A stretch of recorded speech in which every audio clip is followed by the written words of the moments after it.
오종혁 국어TV. 예, 반갑습니다. 예, 오종혁 국어쌤입니다. 자, 오늘은 음양옥지환이라는 고전 소설을 공부하겠습니다.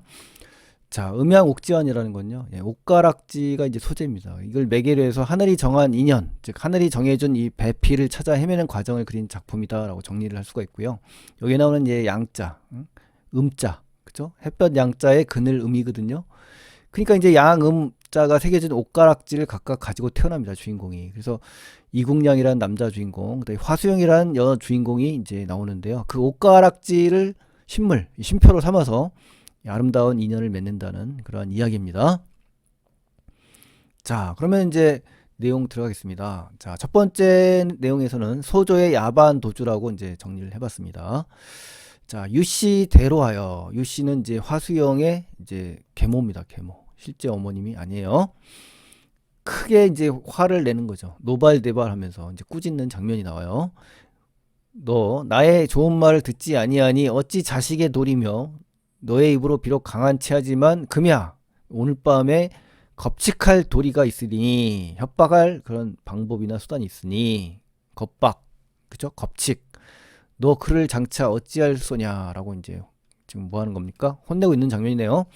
이처럼 이제 어르며 또 무수히 구박하고 돌아가거늘 그쵸? 이제 유씨와 누구요? 주인공인 것 같아요. 이 소조. 예. 소조가 화만수의 맏딸입니다. 화만수의 큰딸이고 화소조로 나옵니다. 화소조. 화수영 있죠? 앞에서 제가 말씀드렸던 요 주인공 이 화수영입니다. 그래서 소조가 이제 분함을 이기지 못하여 이제 대로해서 이제 분함을 이기지 못해서 개교를 생각하는 개교. 개교는 꾀죠, 꾀. 그죠? 이윽고 수학이 이제 새로운 인물이 나오죠. 수학이 정보를 제공해 줍니다. 그래서 오늘 밤에 뒤에 나오는 이 유택이 어떤 사건을 벌릴 거라는 거죠. 벌어질 일을 미리 넌지시 알려주는 그러한 아주 중요한 인물이에요. 그래서 가만히 말아요. 그래서 이제 알게 된 겁니다. 금야에 오늘 밤에 그쵸? 이 금야 오늘 밤에 유택이 그죠? 유택은 이제 유씨의 사촌 조카입니다. 조카 그죠? 이런 유택 부정적인 인물이에요. 여차여차 하리니 그죠? 소조는 급히 피신할 생각을 행하소서 그죠? 빨리 도망가라 이 얘기입니다. 그래서 도와주는 겁니다. 지금 소조가 이 말을 듣고 혼비백산한다. 혼비백산 기절초풍한다는 얘기예요. 그래서 아무리 할 줄 모르다가 안절부절 한자 성어죠. 안절부절 그죠? 좌불안석 그러니까 이제 마음이 초조하고 불안해서 어찌할 줄 모를 때 전전긍긍 뭐 좌불안석 안절부절 그죠? 문득 부친의 유서는 이제 편지인데요. 위기 극복의 매개체다라고 이제 얘기했습니다. 이 소재의 의미가 바로 그런 겁니다. 부친의 마지막 편지 그죠?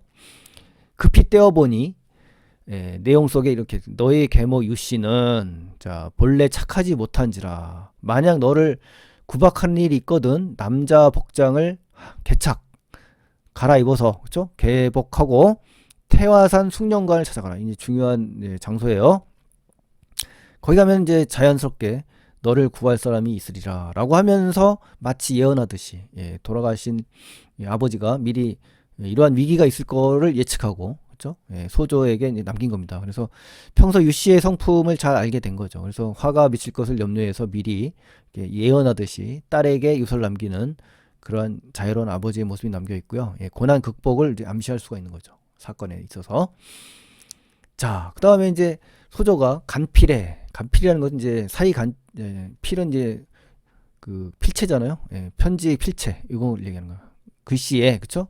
편지에 써 있는 글씨에 즉시 시비는 여자 종입니다. 여자 종. 춘매라는 인물 중요합니다. 이거 춘매 끝까지 따라다니기 때문에 꼭 아셔야 됩니다. 수말은 이제 처음과 끝입니다. 그러니까 시종이란 말로 바꿀 수가 있고요. 본말이라고 했습니다. 그러니까 잘 나옵니다. 자초지종 알겠죠? 자초지종 처음부터 끝까지 말을 하고 바삐 서둘러서 남자 복장을 고쳐 입고 후원문을 열고 달아난다. 그죠? 이게 바로 야반 도주입니다. 야반 도주. 밤에 몰래 도망가는 거죠. 자 차야의 이날밤이란 뜻. 이날밤 유택이 유씨의 말을 들었죠. 그러니까 이게 뭡니까? 부정적인 인물들을 제시한 거고요. 유씨의 말을 듣고 유택이 움직였다. 그렇죠? 밤을 기다린 겁니다. 밤. 가만히 소조의 침소, 소조의 그 침실로 담으로 넘어왔어요. 돌립하니 돌진하니 사창에, 사창은 여인이 거처하는 방을 이제 사창이라고 합니다. 등불이 희미하고 인적이 고요하거늘, 그죠? 야심한 밤이죠. 소조의 어떤 적막한 침소 분위기가 드러나고 있으면서 방문을 열고 들어가니 소조의 형용이라는 것은 형체와 그림자가 없다, 잔치가 없어요. 도망을 갔으니까 없겠죠. 그래서 소조의 행방이 묘연하다, 한자로 오리무중이라고 합니다. 사람의 행적을 전혀 알 수가 없는 그러한 상태를 오리무중, 그렇죠? 예, 이러한 상황에 처해 있는 겁니다. 대경실색한 거죠. 그래서 대경실색해서 예, 굉장히 놀란 겁니다. 그래서 무료히, 무료히라는 것은 심심하다는 뜻이 아니라 여기서는요 부끄럽다는 뜻입니다. 꼭 기억하셔야 돼요. 조심하셔야 돼요. 예, 부끄럽다 아주 중요한 그 표현입니다. 예, 가끔가다 이거를 심심하다라는 표현을 쓰면 안 됩니다. 유씨에게 이 사연을 전하니 유씨 또한 놀라며, 그렇죠? 예, 소조의 도망함을 통하니, 예, 원통하게 각골통한이라고 합니다. 여기더라, 그렇죠? 예, 그래서 인물의 태도 및 심리 변화에 대해서 한번 정리를 하고 넘어가겠습니다. 화소조는 처음에 원통했다가 혼나서 놀랐다가 또 황급히 도망가는 그런 장면이고요. 유씨는 굉장히 분노하죠, 화소조에게. 그러면서 부추기면서 유태익을 부추기면서 도망갔다고 해서 놀래고 다시 원통함을 느낍니다. 자, 유태는 어때요? 은밀하게 이제 행동을 하다가 가보니까 대경실색하죠. 그러다 이제 부끄러움을 느끼는 그러한 그 정서의 변화가 나타납니다. 자, 그 다음에 이제 요 장면, 두 번째 장면으로 가겠습니다. 두 번째 장면. 자, 소조가 숭령관을 기쁘게 도착합니다. 드디어 이제 목적지, 아버지가 예언했던 그 목적지에 도착을 하는 거예요. 자, 차설 한편이란 뜻이에요. 한편. 화소조가 춘매 시비를 데리고, 그죠? 길에 올라 태화산, 그죠? 태화산 숭령관으로 가야 되니까 이 태화산은 이제 화산이라고 합니다. 요즘 태자를 빼고 화산. 이 화산은 중국에서 가장 그 험한 산이에요. 그래서 해발 2,100m 넘는 그런 큰 산이고요. 우리 그 인물들이 가는 목적지가 이제 이곳이고 구원자가 있는 곳입니다. 그래서 산봉우리의 모양이 마치 이제 한 송이 꽃과 같다 해서 태화산, 크고 큰 꽃봉오리다 뭐 이런 뜻인데요. 예, 그래서 아주 관광지로도 이제 아주 유명한 산입니다. 중국에서. 아셨죠? 예. 찾아가는데 여러 날 만에 한 곳에 다다르니 태화산의 거리가 대충 이제 짐작이 가죠. 예, 산천은 굉장히 아름다워요. 경계가 아주 또 아름다워요. 이 태화산의 아름다운 모습을 묘사한 거고요. 노주가 길가에서 앉아서 이제 쉬고 있었는데, 그죠? 문득 갑자기 한 노파가 광주리를 옆에 끼고 내려오는 겁니다. 그러면서 한노파의 행색 및 행동 묘사가 지금 드러났고요. 춘매가 나아가서 이제 얘를 차리고 이제 묻는 겁니다. 우리는 화소조와 시비 춘매죠. 태화산을 찾아가려고 하는데 길을 알지 못하니 감히 묻나니 바라건대 노랑은 이제 늙은 노파를 지금 이야기하는 겁니다. 알려주세요. 뭐 이런 얘기죠. 명확히 알려주세요라고 하는 거죠. 노파가 이제 황망이라는 것은 이제 다급하고 어리둥절한 거죠. 이제 담례하면서 말하기를 이 산이 곧 태화산입니다. 양이공자는 이제 두 분의 높은 집안의 아드님이라는 거예요. 남자 복장을 했기 때문에, 그렇죠? 아드님이라고 이제 표현한 공자라고 얘기한 거예요. 누구를 찾아 여기 이 태화산에 도착을 했습니까? 뭐 이런 얘기죠, 그렇죠? 그러니까 춘매가 말하기를 우리는 이제 태주 사람이다. 태주라는 건 이제 요즘으로 말하면 타이저우라는 시가 있거든요, 중국에. 저장성 동부 쪽에 있습니다. 항저우에서 동남 쪽이니까 우리 지도에서 요 정도에 있는 거예요. 타이저우 여기, 그렇죠? 상하이가 여기 있고 타이저우는 여기 있는 거고 이 화산은 여기 있는 겁니다. 그러니까 중국 시안에 있는 이 화산, 요 거리를 지금 가니까 얼마나 멀겠습니까, 사실, 그렇죠? 요즘도 이게 가기 힘든데 이 시대 때 걸어서 간다는 거는 정말 엄청난 거리라고 볼 수가 있는 겁니다.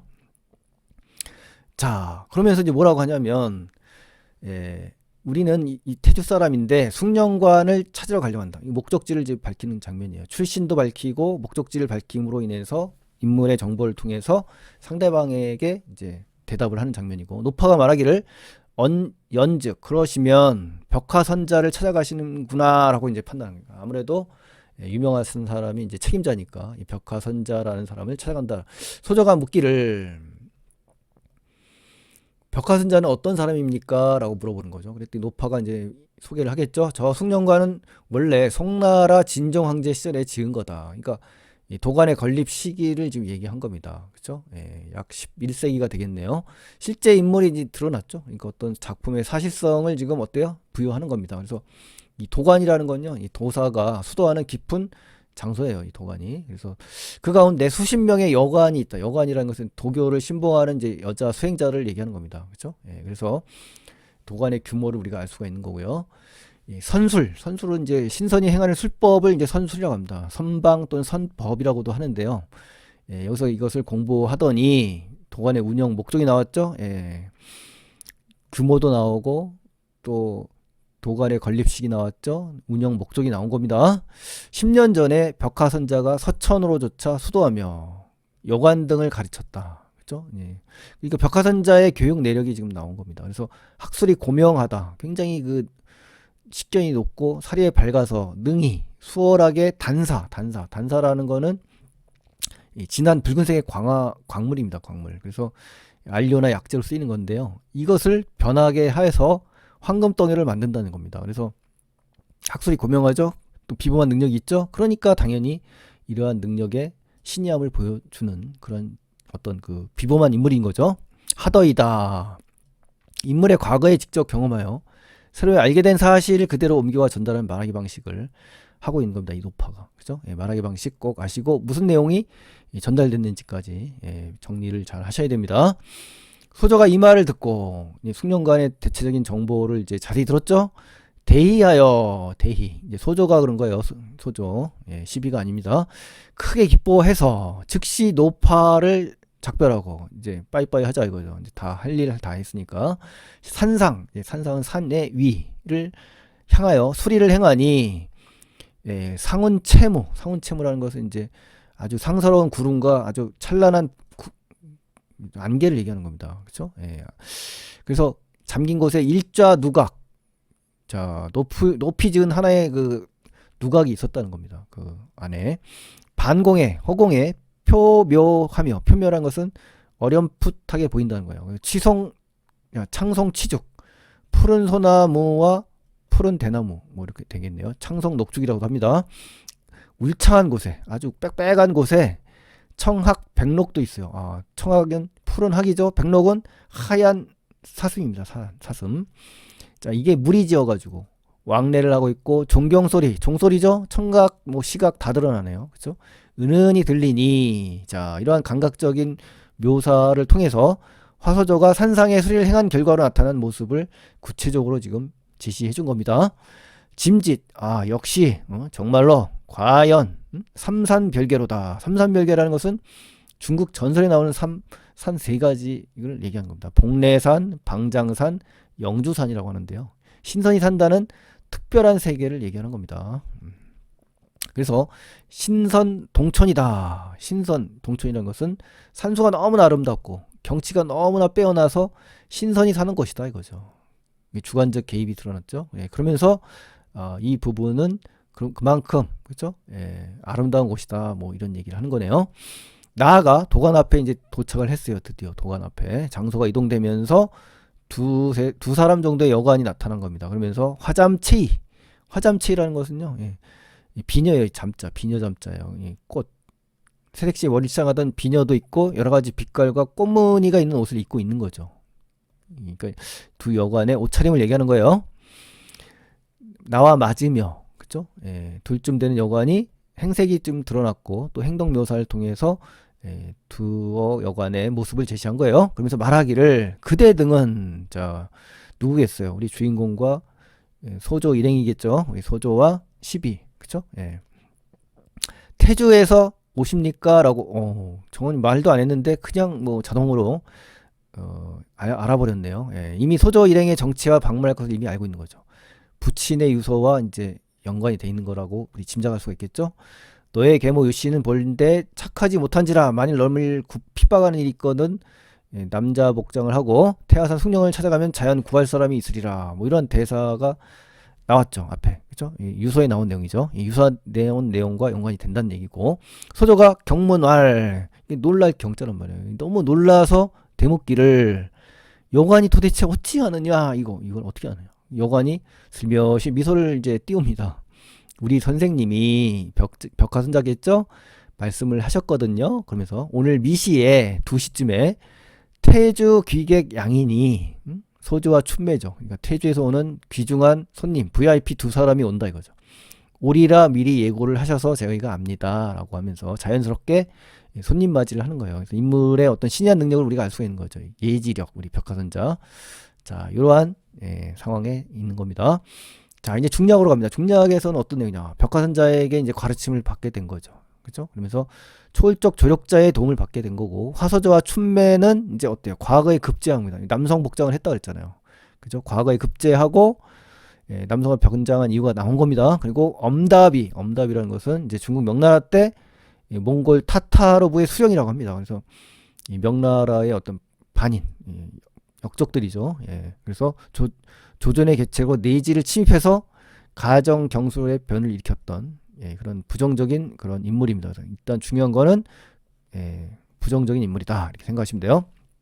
이놈이 명나라를 침략했단 말이에요. 명나라, 그렇죠? 그래서 새로운 사건이 발생을 한 겁니다. 나라의 위기가 지금 닥쳤잖아요, 그렇죠? 근데 벽화선자의 가르침을 받았죠. 또 과거에 급제했죠. 그 문과 무를 겸비했죠. 이렇게 영웅들은 이렇게 문무를 겸비합니다. 이렇게 해서 이 위기를 맞을 때 이러한 문무의 힘으로 나라의 위기를 구할 수 있는 그런 여건이 조성되는 그런 개연성을 지금 부여한다라고 볼 수가 있습니다. 이 중략 줄거리에서요. 출병하는 이 영웅적인 모습을 우리가 알 수가 있습니다. 자, 다음 장면에서 이제 남장 모티브라고 하는데요. 여자가 남자 복장을 하는 겁니다. 이대봉전의 남장 나와요. 양서저전, 홍계월전 아주 중요한 작품. 자원겁지 않은 거는 이제 남장을 했기 때문에 그렇다. 그래서 여러분 한번 읽어보시고요. 남장 모티브가 있다라는 거 기억하시기 바랍니다.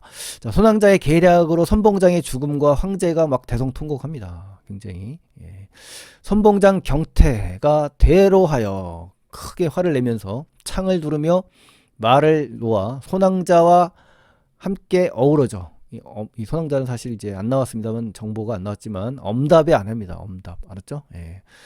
여자가 장군으로 나오네요. 여기서도 어우러져 손왕자와 서로 맞서서 싸우는 거예요. 10여 합의 칼소리가 막 쟁연하다. 이 쇠붙이가 막 부딪히고 날카롭게 소리가 나는 거죠.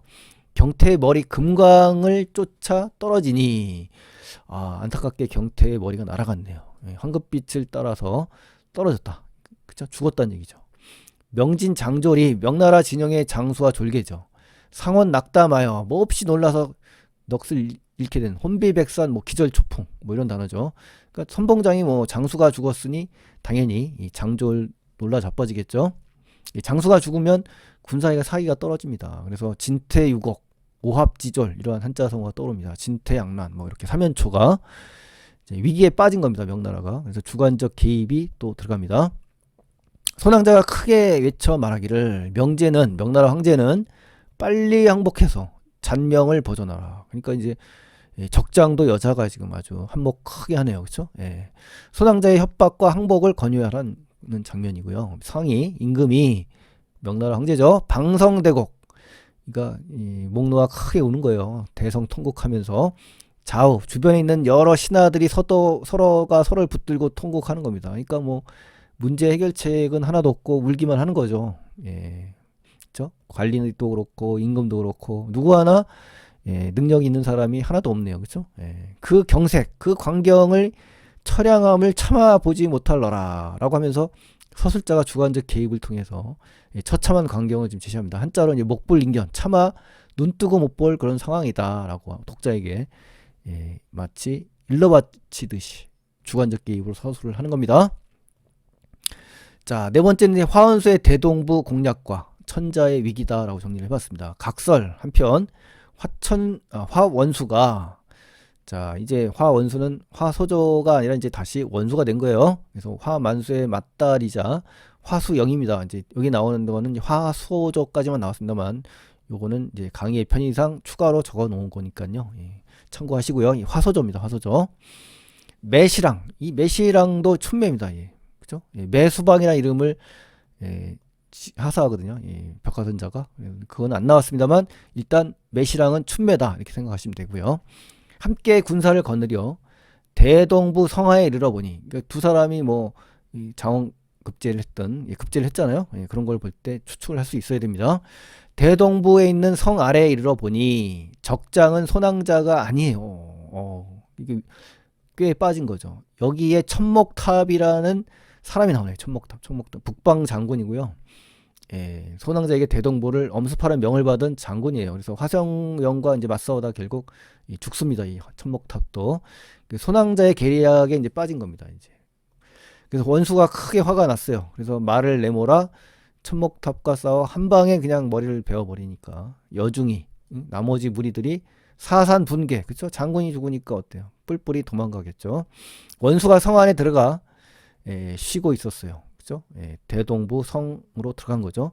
이 길 다음날 효도라는 건 시간이에요. 첫 새벽에 탐마라는 것은 적을 살피는 기마병이에요. 보고를 합니다. 거야에 지난밤에 갈 것자니까 밤이 지나갔으니까 지난밤에 어젯밤에 적병이 서나부 만리장성 최북단에 있는 그 성입니다. 사실 이 서나부도 함몰 전멸했다고 합니다. 그래서 천자는 어디로 가셨는지 정말 오리무중 깜깜무소식이에요 이렇게 얘기하는 거예요.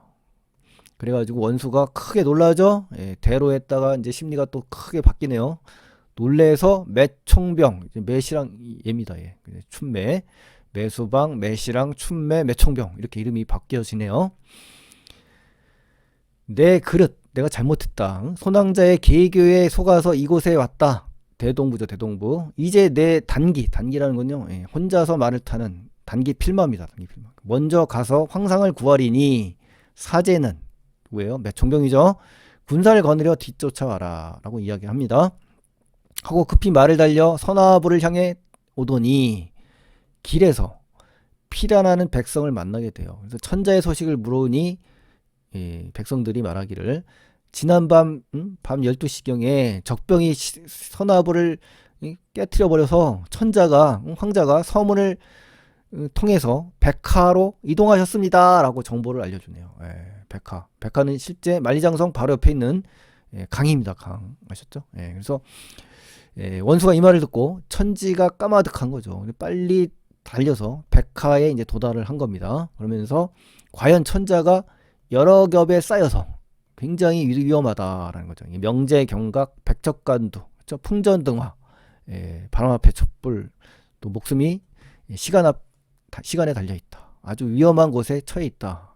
그렇죠? 누란지, 뭐 풍전등화, 뭐 이러한 한자성어도 좀 아시면 좋겠습니다, 여러분. 자, 그러한 위기에 처해 있다, 천자가. 그렇죠? 그래서 고지도를 지금 제가 찾아봤는데요. 그래서 이 대동부가 여기입니다. 선부가 여기고, 그렇죠?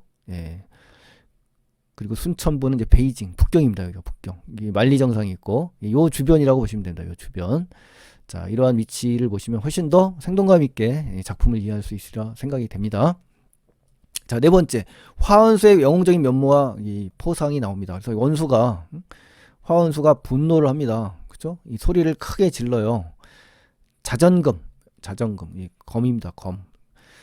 적진을 지쳐 함부로 마구 쳐 들어가서 적장과 적조를 썩은 풀 베듯 하니 비유를 썼죠. 장조를 막 무찔렀다는 얘기인데요. 적진 장졸이 똑같은 말이에요. 부르지변은 뜻밖의 일어난 날벼락을 얘기하는 겁니다. 날벼락. 그죠? 그래서 사방으로 흩어지는지라 인물의 영웅적인 모습을 잘 드러내주면서 서술자의 주관적 개입이 드러난 겁니다. 적장 천목탑이 크게 화가 났죠. 창을 둘러서 원수를 맞아 싸워 사오합에 원수의 칼이 빛나며 천목탑의 머리가 땅에 떨어지니 손왕자와 엄답이 이를 보고 부부예요. 부부.